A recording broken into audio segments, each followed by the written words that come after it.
O que é o DAV, tá bom? Beleza. O DAV ele é um pouquinho diferente da pré-venda, que a pré-venda, como o Claudinei disse, é sempre obrigatória a emissão do cupom. O DAV não.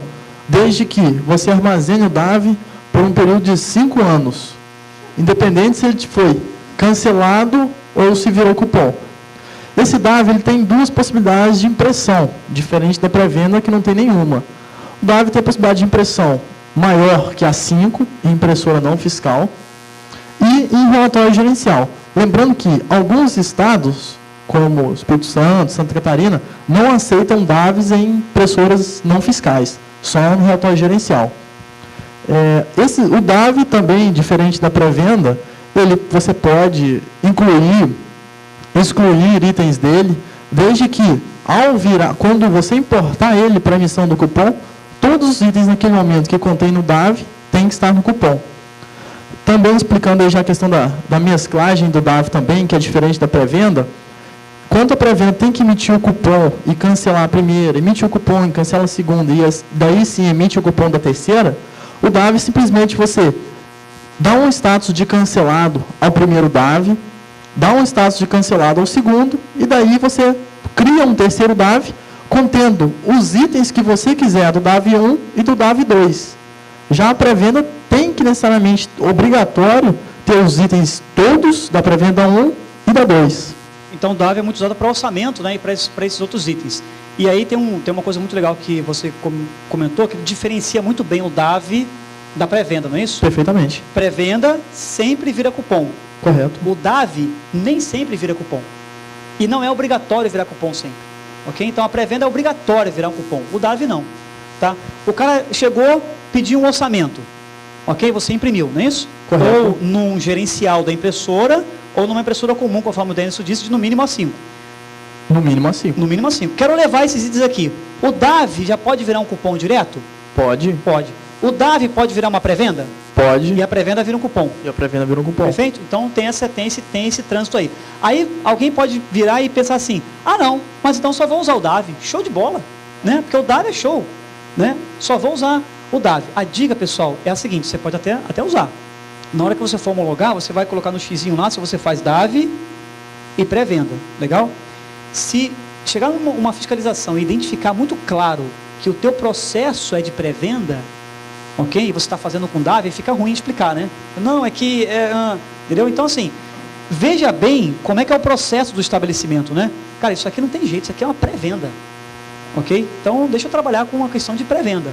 Não, isso aqui tem muito orçamento, então tá bom, então deixa eu usar o DAV, legal? Diga lá, Jodrinho.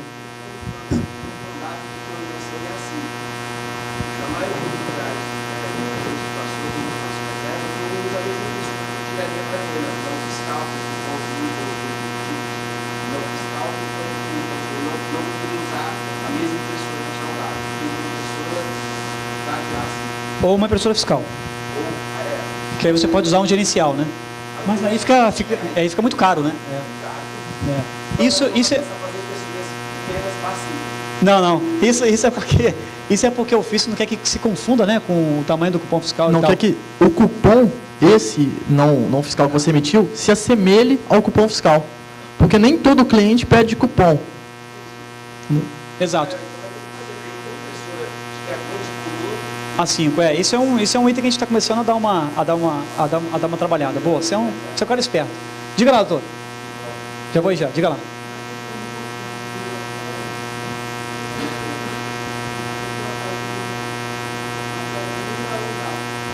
Faz conta cliente. Exato. Que não é nem pré-venda, nem um DAV. O Denison conhece bem a conta cliente e vai te explicar já como é que funciona a conta cliente, tá? Então, o DAV...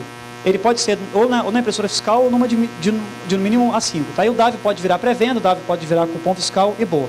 Mais alguma dúvida sobre DAV, pessoal, para a gente falar de conta cliente? Tranquilo, né, o DAV, né? É o mais simples, diga lá. Boa. Ó, tem estados que não aceita fazer o DAV em impressora de no mínimo A5. É obrigado a ser impressora fiscal, tá? Vitória, Santa Catarina... Esses dois. Esses dois, né? Então, esses dois, eles pedem que seja ali. Aí é uma chave liga e desliga no software, né? Imprime no mínimo A5 ou só imprime na impressora fiscal, tá bom? Ok? Diga lá.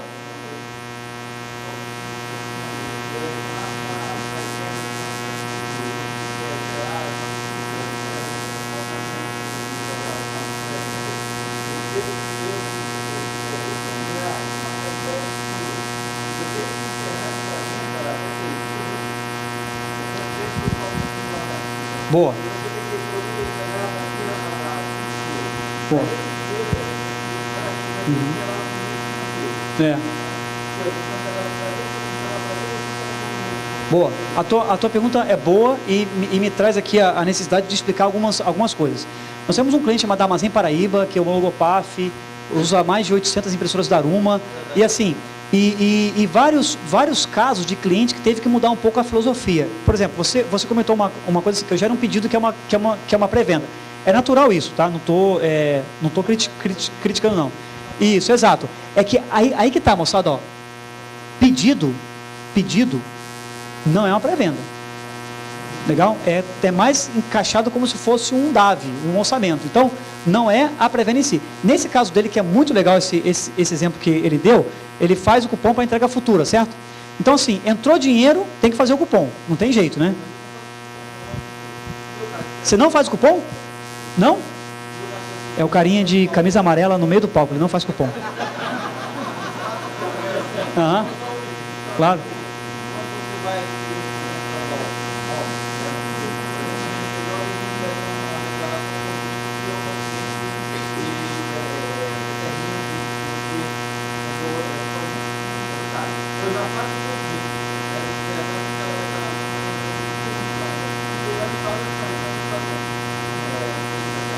Aham.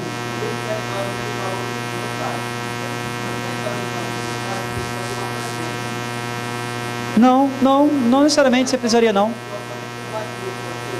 Não, então, boa, legal. Você está dizendo que você tem que fazer uma pré-venda porque o seu processo pede isso, não porque o PAF pede, tá? Legal. Porque você tem que fazer isso, senão o seu processo lá não funciona, tá?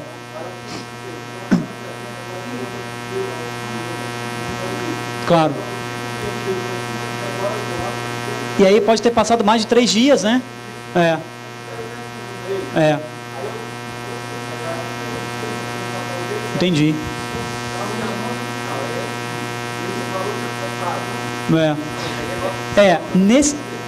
Nesse caso é assim, vamos transportar isso para um cupom fiscal, tá? Colocar que seja um cupom fiscal. Nesse caso, aí a pré-venda não é o ideal para o teu processo. Aí seria o DAV, ok?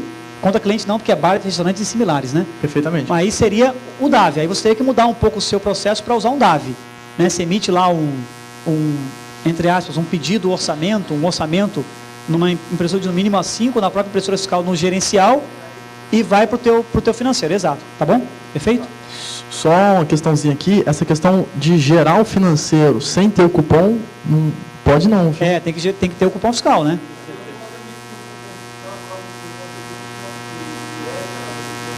Não, mas aí não tem nada a ver com o PAF. O PAF é para quem faz software para emissão de cupom fiscal para cliente final, entendeu? Consumidor final.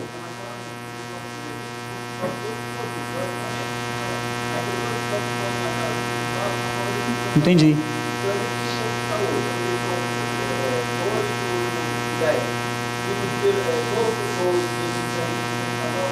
Né? Não vai. Para esse modelo de negócio, não é o que o PAF está querendo prever, tá? É para o modelo mesmo de venda de mercadoria para o cliente final, onde ele vai levar um cupom fiscal como comprovante daquela compra, entendeu? Se você vai emitir cupom fiscal, só desculpa te interromper, se você vai emitir cupom fiscal para o comprovante daquela compra, você vai ter que se apertar e se ajustar no PAF, entendeu? O que você pode fazer é não emitir o cupom fiscal e emitir a nota, porque talvez o seu modelo de negócio permite que você faça a emissão de nota para um outro cliente que seja... Oi? Aí é um processo contábil que tem que ser visto com um contador ou você faz, né? Diga lá. Aham. Perfeito. Você vende pro... Perfeito. Boa. Aham.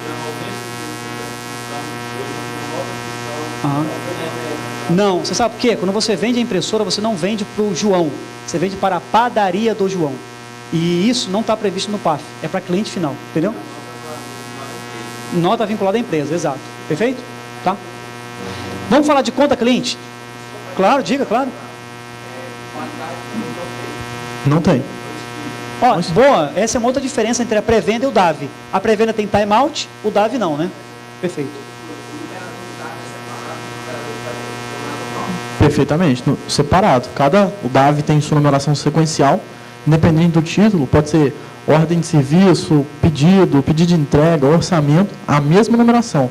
E a pré-venda é uma outra numeração diferente do DAV, também sequencial.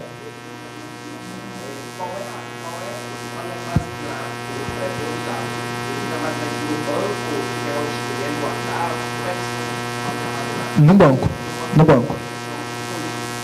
Exato, até porque lá tem um item chamado menu fiscal, né? Perfeitamente. Que ele pode resgatar os DAVs emitidos, pré-vendas emitidas, ok? Tá bom? Pessoal, antes de passar... Oi, desculpa? O DAV, ele pode ganhar, conforme o Denis falou, o status de cancelado, certo? Isso, é porque a gente tem que diferenciar bem a palavra cancelar de excluir, entendeu? Excluir é eliminar, ele não existe mais. Aí eu cancelar, eu coloco lá um status de cancelado, entendeu? Isso, muito mais para a sua informação gerencial do que para cumprir o PAF em si, né? Porque ele tem que estar sempre lá, tá? Legal? Vamos falar de um outro item, diga lá. Claro? Claro?